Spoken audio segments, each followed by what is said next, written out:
Shalom Bapak Ibu yang kekasih dalam Tuhan Yesus Kristus.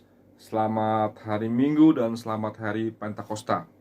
Sebelum kita mendengar firman Tuhan, mari kita bersatu di dalam doa. Bapa, terima kasih kami boleh hidup sampai hari ini dalam keadaan yang sehat, dan kami boleh menikmati dan merayakan kembali hari Pentakosta di tahun 2020 ini. Kami telah memuji dan menyembah Tuhan. Sekarang kami Tuhan ingin mendengar akan firman-Mu. Berkati hamba-Mu yang akan menyampaikan firman Tuhan, anak-anak Tuhan yang sedang beribadah di rumah masing-masing. Tuhan, persiapkan hati mereka agar mereka boleh dengan sungguh kerendahan hati menerima dan melaksanakan firman Tuhan. Dalam nama Yesus kami berdoa dan mengucap syukur. Haleluya. Amin. Shalom Bapak Ibu, sekali lagi kita bersyukur bahwa hari ini di Minggu tanggal 31 Mei kita boleh merayakan hari Pentakosta, yaitu hari pencurahan Roh Kudus atau hari ke-50 setelah Tuhan Yesus dibangkitkan. Tuhan Yesus telah di sorga, dan di hari Pentakosta Roh Kudus dicurahkan bagi setiap kita orang percaya. Kita akan membaca firman Tuhan, masing-masing mempersiapkan dari Yohanes pasal 16 ayatnya yang ke-4b sampai ayatnya yang ke-15. Mari saya undang kita untuk membaca firman Tuhan, masing-masing menyiapkan dari Yohanes pasal yang ke-16 ayat 4b sampai yang ke-15. Saya akan bacakan buat saudara, dan saudara menyimak masing-masing dengan Alkitabnya. Yohanes 16 ayat 4b sampai 15, demikian firman Tuhan. Hal ini tidak kukatakan kepadamu dari semula, karena selama ini aku masih bersama-sama dengan kamu. Tetapi sekarang aku pergi kepada Dia yang telah mengutus aku, dan tiada seorang pun di antara kamu yang bertanya kepadaku, kemana engkau pergi?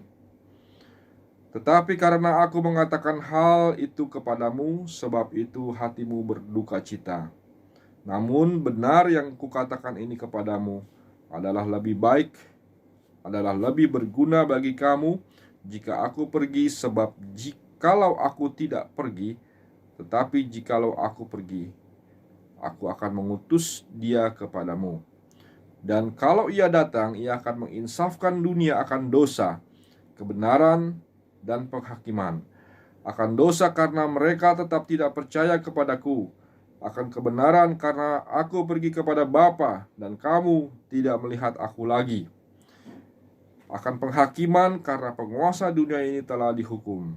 Masih banyak hal yang harus kukatakan kepadamu, tetapi sekarang kamu belum dapat menanggungnya. Tetapi apabila Ia datang, yaitu Roh kebenaran, Ia akan memimpin kamu ke dalam seluruh kebenaran, sebab Ia tidak akan berkata-kata dari dirinya sendiri, tetapi segala sesuatu yang didengarnya itulah yang akan dikatakannya, dan Ia akan memberitakan kepadamu hal-hal yang akan datang. Ia akan memuliakan aku, sebab Ia akan memberitahukan kepadamu apa yang diterimanya daripadaku. Segala sesuatu yang Bapa punya adalah aku punya. Sebab itu aku berkata, Ia akan memberitakan kepadamu apa yang diterimanya daripadaku. Amin. Demikian firman Tuhan. Yang berbahagia adalah setiap kita yang mendengar dan melakukannya. Saudara-saudara yang kekasih dalam Tuhan Yesus Kristus, Pentakosta adalah salah satu peristiwa besar dalam perayaan gereja Tuhan. Pentakosta itu adalah peristiwa pencurahan Roh Kudus yang terjadi 2000 tahun lalu peristiwanya di Yerusalem, dan beritanya itu terdapat di dalam Kisah Para Rasul di dalam ayatnya yang kedua. Ya, kita melihat bagaimana peristiwa pencurahan Roh Kudus itu terjadi, dan segala bangsa dari seluruh dunia berkumpul di Yerusalem, dan mereka menerima karunia Roh Kudus itu. Lalu mereka pergi, dan kuasa Tuhan dinyatakan, mereka memberitakan Injil. Dari situ banyak orang yang percaya kepada Tuhan Yesus dan diselamatkan. Terus ke seluruh dunia sampai ke kita sekarang sampai saat ini, ya, pemberitaan firman Tuhan itu telah sampai. Nah, saudaraku yang kekasih dalam Tuhan Yesus Kristus, apa sesungguhnya makna atau peranan Roh Kudus dalam hidup orang percaya? Ini yang akan kita pelajari pada hari ini. Apa peranan Roh Kudus? Apa pentingnya Roh Kudus itu dalam hidup orang percaya? Mengapa Roh Kudus harus dicurahkan dalam hidup orang percaya? Mengapa Tuhan harus mengaruniakan mencurahkan Roh Kudus-Nya bagi saudara dan saya? Tentunya ada satu hal yang penting yang Tuhan mau katakan kepada kita pada hari ini. Ya, walaupun Pentakosta ini kita rayakan setiap tahun, namun perlu diingat, ini bukanlah hal rutinitas, tapi setiap perayaan itu mengandung suatu makna untuk kita memperingati, untuk kita mengingat kembali, untuk kita belajar dari situasi yang telah lewat, yang telah berlalu, namun itu efeknya sampai sekarang kita masih rasakan. Ya, nah ini adalah puncak dari pelayanan Tuhan Yesus Kristus setelah Dia lahir, mati, bangkit, ya, kemudian naik sorga dan Roh Kudus dicurahkan. Siapakah Roh Kudus ini? Roh Kudus itu adalah Roh Tuhan Yesus sendiri, adalah Roh Allah sendiri. Oleh sebab itu namanya adalah Roh Kudus. Oleh sebab itu orang Kristen percaya akan adanya Tritunggal, ya, bukan percaya kepada tiga Allah. Kita percaya satu Allah yang esa, namun tiga pribadi. Dalam satu esensi itu ada tiga pribadi yang merupakan satu kesatuan. Ya, kita panggil Dia sebagai Bapa yang memelihara menciptakan kita memanggil Dia sebagai Tuhan Yesus, ya, Juru Selamat yang menyelamatkan kita, dan kita memanggil Dia sebagai Roh Kudus. Ketiganya adalah satu, Allah yang esa itu. Jadi orang Kristen itu percaya Allah yang esa, namun tiga pribadinya.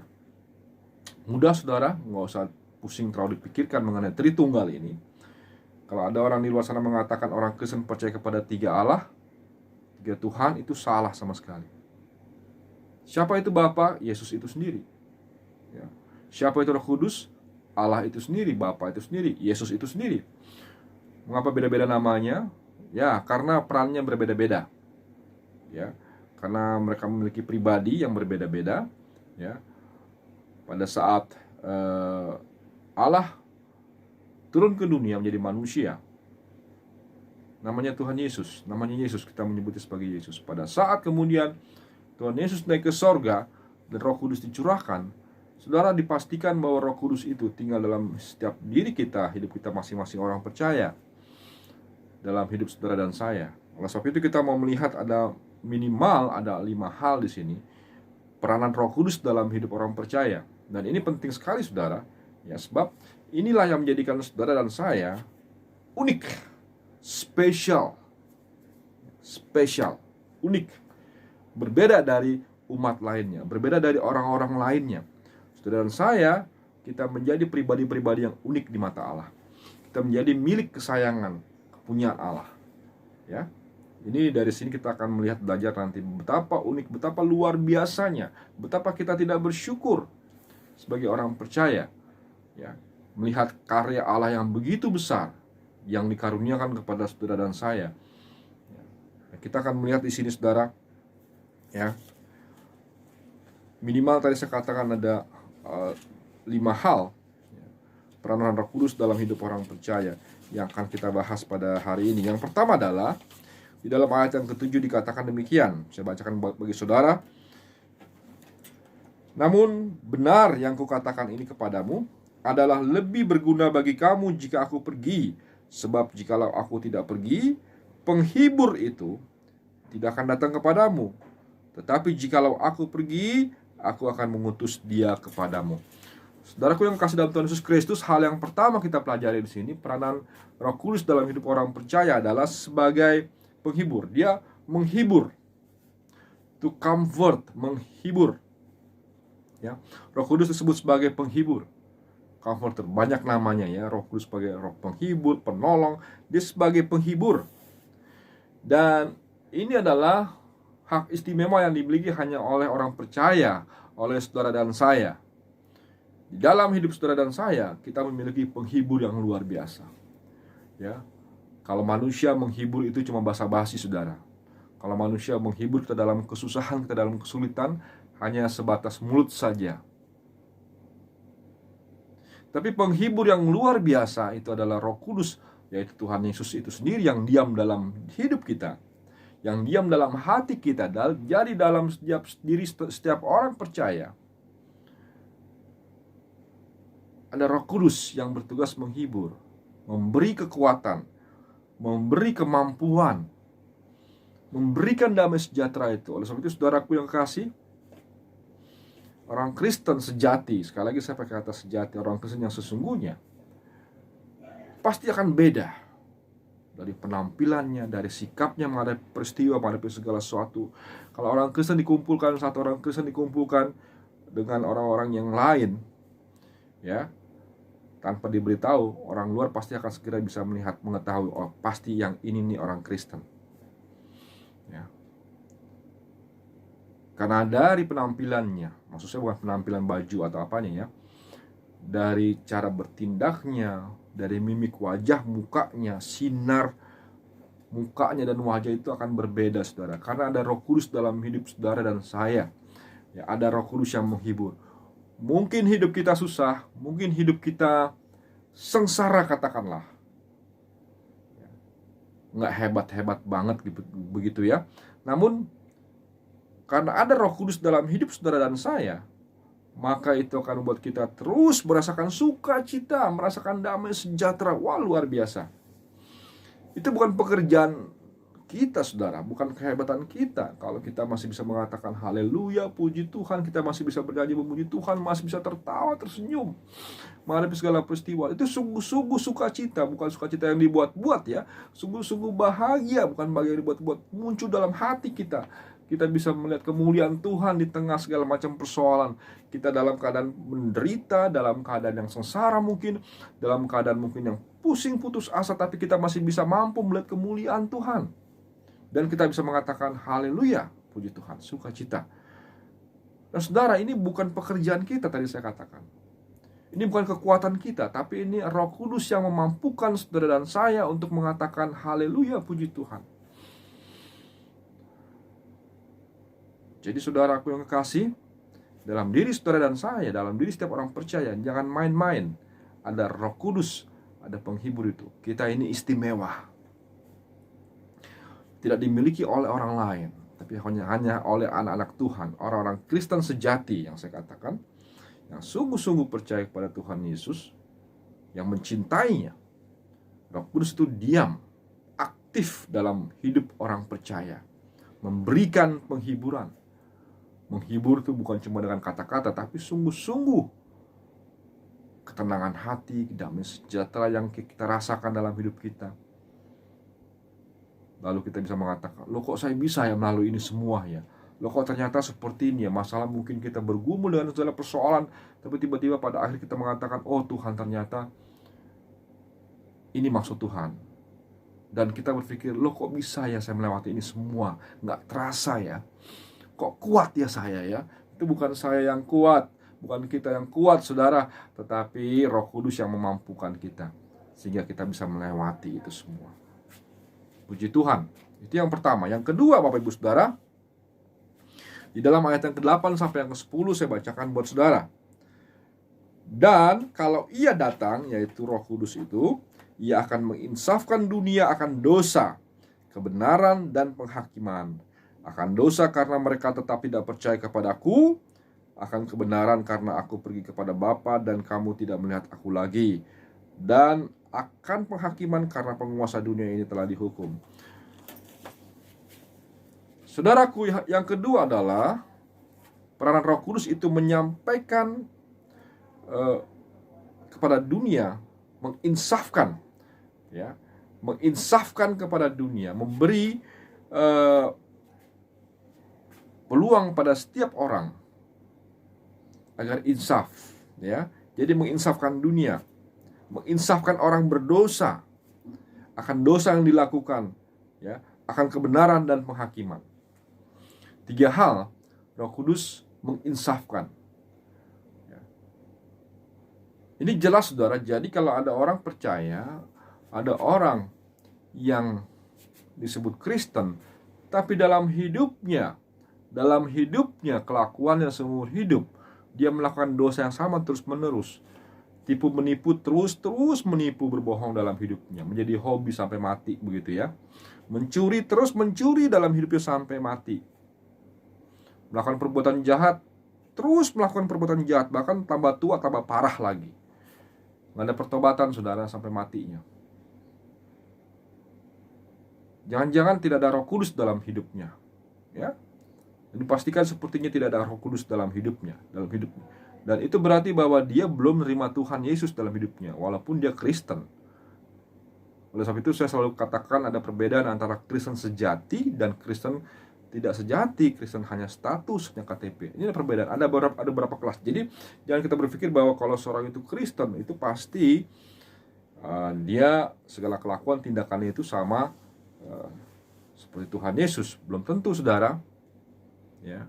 Nah, kenapa saya katakan demikian? Sebab tugas Roh Kudus itu, kalau seseorang itu mempunyai Roh Kudus dalam dirinya dan dia sungguh-sungguh orang Kristen sejati, dia mungkin saja melakukan perbuatan dosa, mungkin saja dia mungkin saja dia melakukan perbuatan dosa, hilaf gitu kata orang. Ya. Mungkin saja itu, sangat mungkin. Selama kita di dunia ini, kita hidup masih dengan segala berbagai persoalan kedagingan kita. Namun, yang membedakan adalah kalau orang Kristen sejati, di dalam hidupnya itu ada Roh Kudus yang diam. Roh Kudus itu akan menginsafkan, ya, akan terus menegur dan menginsafkan orang tersebut sehingga dia akhirnya bertobat kembali, ya, agar tidak mengalami penghukuman.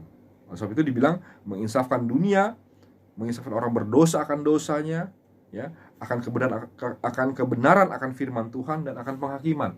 Menginsafkan, kita diingatkan akan firman Tuhan. Kita diingatkan akan dosa kita diingatkan akan ada penghakiman di depan sana. Ini bagi orang percaya, ya, bagi orang percaya. Tapi bagi orang yang di luar sana yang belum percaya pada Yesus, Roh Kudus juga memampukan setiap orang, ya. Ini Tuhan juga memilih orang-orang di luar sana yang kita nggak tahu, ya. Tiba-tiba orang itu tanpa ada yang menginjili, tanpa ada yang memberitakan firman Tuhan, tapi dia bisa percaya pada Yesus. Dia bisa berbalik dari dosanya, kemudian dia menjadi murid Kristus tanpa ada yang memberitakan. Dan bagaimana itu bisa terjadi? Roh Kudus yang melakukan itu, saudara. Demikian juga kita ini orang Kristen sejati, ya. Dalam hidup kita mungkin jatuh sekali lagi. Tapi ciri-cirinya kalau orang Kristen sejati pada saat dia jatuh itu, dia nggak akan lama, saudara. Karena Roh Kudus itu akan menginsafkan, ya, akan dosanya, berbicara dalam hatinya, dan Roh Kudus akan mengingatkan melalui kebenaran firman Tuhan dan akan penghakiman itu. Tapi kalau dia tidak bangkit dan bertobat, nggak ada perubahan dalam kehidupannya sampai dia mati, tidak ada Roh Kudus dalam dirinya, dan itu juga berarti tidak ada Tuhan dalam dirinya, ya. Dan itu juga berarti bahwa dia bukanlah orang Kristen sejati, Kristen status saja, dan itu tidak menjamin masuk surga, saudara. Tidak menjamin masuk surga. Yang menjamin masuk surga itu adalah kalau kita menjadi murid Kristus yang sejati, menerima Tuhan Yesus sebagai Tuhan dan Juru Selamat, dan melakukan kehendaknya. Kehendaknya itu sulit, saudara. Tapi kalau kita sungguh-sungguh menerima Tuhan, Roh Kudus diam dalam diri kita masing-masing. Roh Kudus itu memampukan kita untuk melakukan setiap perintah Tuhan Yesus, setiap perintah Tuhan. Dan itu menjadi mudah, terasa ringan, tidak berat.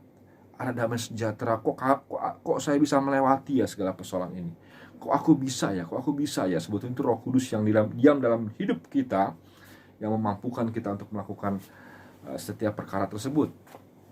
Karena kita sebagai manusia, kita nggak akan mampu, saudara. Nah, ini perbedaannya.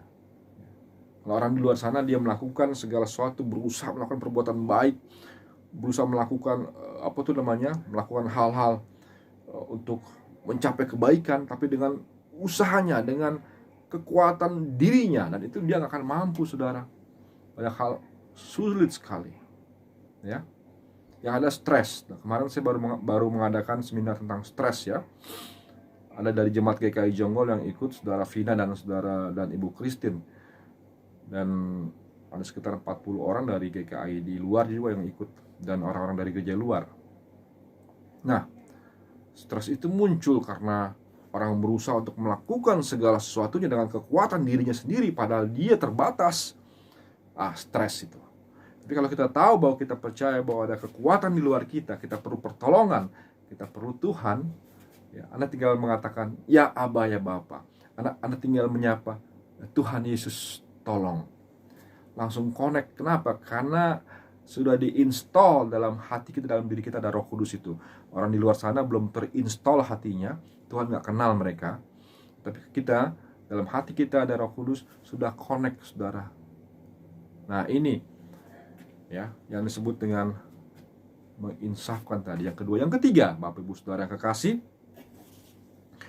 peran Roh Kudus itu juga menyampaikan pesan firman Tuhan, ayat yang ke-13.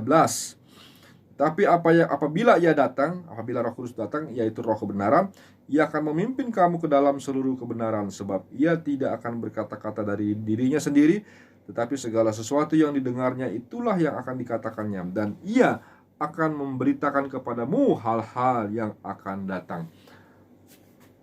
Jadi yang ketiga ini dikatakan, kita mengatakan bahwa Roh Kudus itu menyampaikan pesan firman Tuhan. Ya.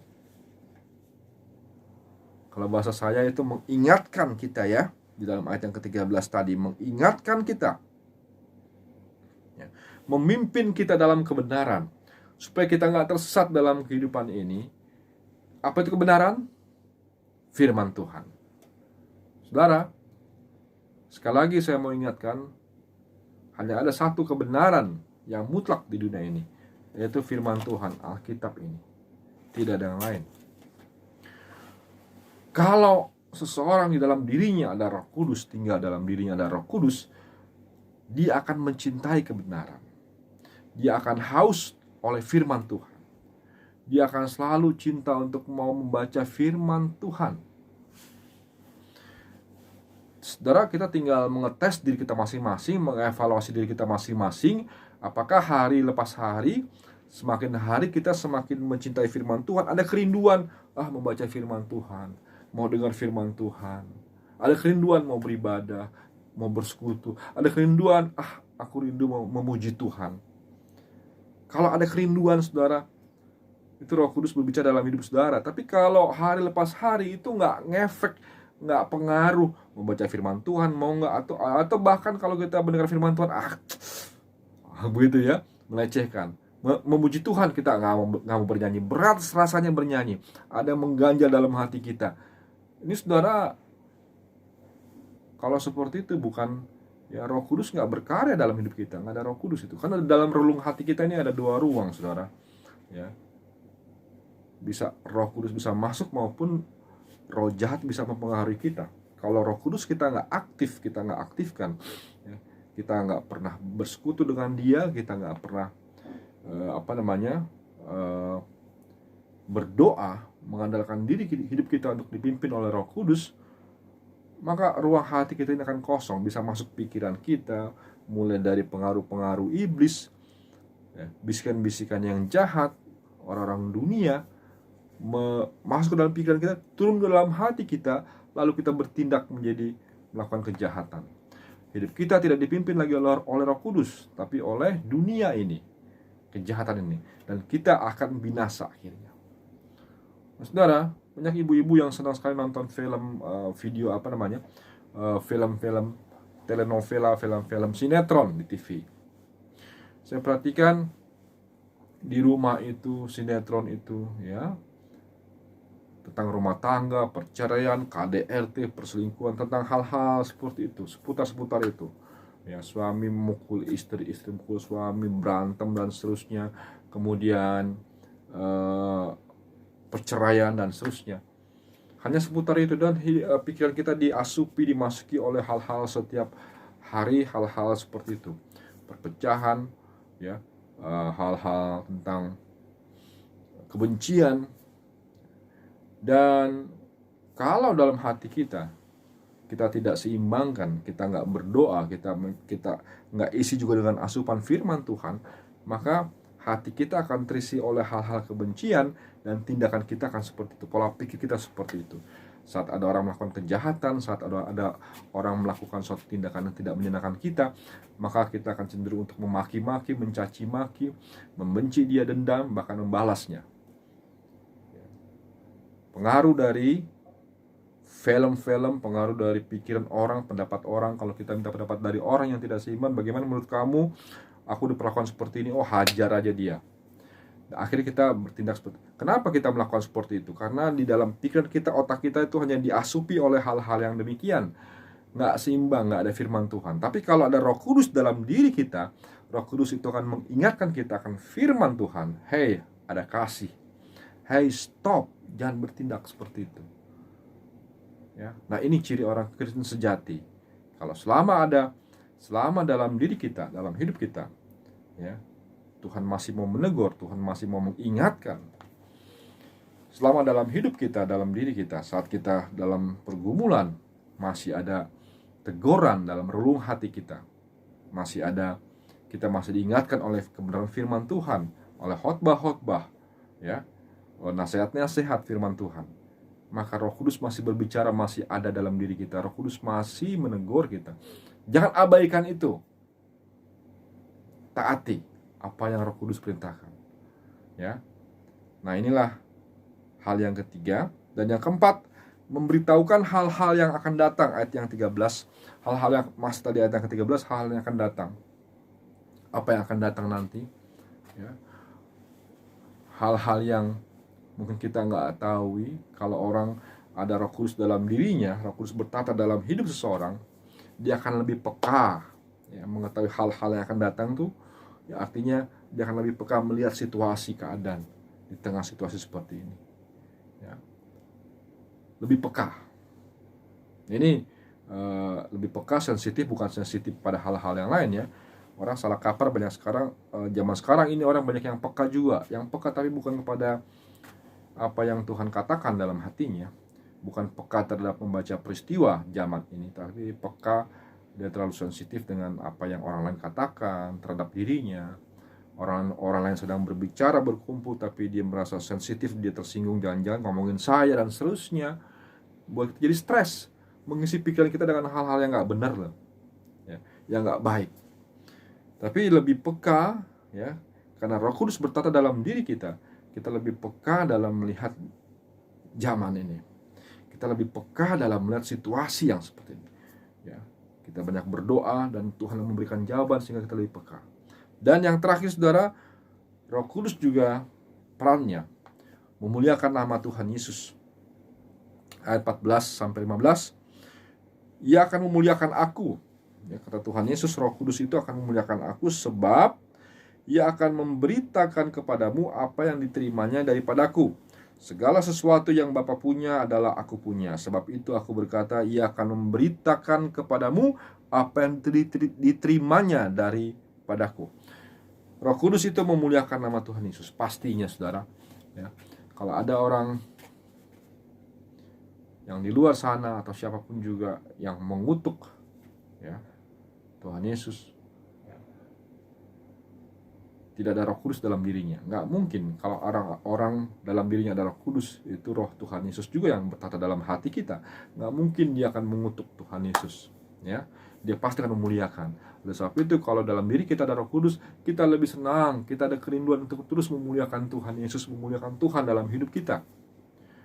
Tapi aneh tadi yang saya bilang, kalau orang yang mengaku Kristen sejati tapi membaca firman Tuhan nggak betah, ya, nggak senang baca firman Tuhan, nggak senang beribadah, ya.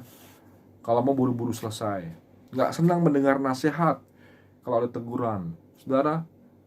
Ya. Kita perlu introspeksi diri, sebab kalau iblis yang di dalam pikiran kita, dalam hati kita, memang iblis itu bertentangan dengan Tuhan. Saat firman Tuhan diberitakan, kita merasa marah, tersinggung, panas, membara. Iblis sedang mengintimidasi kita, ya. Dan iblis itu kan kalau ditegur, kalau dihardik itu kan dia kan marah, dia panas, lalu dia keluar, dia mencoba untuk melawan. Nah, saudaraku yang kasih dalam Yesus Kristus, mudah saja kita melihatnya, ya. Sebab kalau dalam diri kita ada Roh Kudus, ada Roh Tuhan, ada Tuhan Yesus dalam diri kita, saat firman Tuhan diberitakan, saat nasihat yang baik sesuai firman Tuhan diberitakan, akan nyambung. Kita akan merasa puji Tuhan, terima kasih, kita bersuka cita. Ya, sebab firman Tuhan yang diberitakan dalam diri kita ada firman, ada Tuhan sendiri. Nggak mungkin Tuhan marah mendengar. Nggak mungkin kalau dalam diri kita ada firman Tuhan, ada Roh Kudus, lalu firman Tuhan diberitakan kita menerimanya. Nggak mungkin, bertentangan. Masa berantem dalam hati kita begitu ya. Tapi kalau dalam hati kita tidak ada Roh Kudus, tidak ada Roh Tuhan, firman Tuhan diberitakan, dia menolak, saudara. Nah, inilah yang membedakan. Nah, saudaraku yang kekasih dalam Tuhan Yesus Kristus, inilah kelima peranan Roh Kudus dalam hidup orang percaya. Saya mau katakan sekali lagi bahwa saudara dan saya adalah unik. Jaga diri kita masing-masing, perhatikan langkah kita, jangan sembarangan dalam hidup kita, karena kita adalah anak-anak Tuhan yang spesial. Kita diperlengkapi dengan Roh Kudus, ada Roh Kudus dalam diri kita. Jangan main-main dengan hidup kita, ya. Jangan main-main dengan menjadi Kristen, ya. Karena kita adalah anak-anak Tuhan. Itu artinya anak-anak Tuhan. Yang membedakan dengan anak-anak di luar sana yang bukan anak Tuhan. Anak Tuhan diperlengkapi kayak dia dalam hidupnya, diperlengkapi dengan Roh Kudus yang menghibur, menolong, menginsafkan, ya, menyembuhkan, ya, memberikan semangat dalam perjalanan hidup kita sampai kita tua berpulang ke rumah Bapa di surga. Itulah tugas Roh Kudus. Siapa Roh Kudus? Roh Tuhan Yesus sendiri yang diam dalam diri kita. Biarlah firman Tuhan boleh memberkati kita pada hari ini. Selamat hari Pentakosta. Tuhan Yesus memberkati. Mari kita berdoa. Bapa, terima kasih untuk firman Tuhan pada hari ini. Mampukan kami Tuhan, agar Roh Kudus dalam diri kami masing-masing boleh berkarya, boleh membentuk karakter dan pribadi kami, agar kami semakin hari semakin serupa dengan Tuhan Yesus. Kami bersyukur dan berdoa dalam nama Yesus. Haleluya. Amin. Puji Tuhan. Biar akhirnya firman Tuhan boleh memberkati kita sekalian. Haleluya. Amin.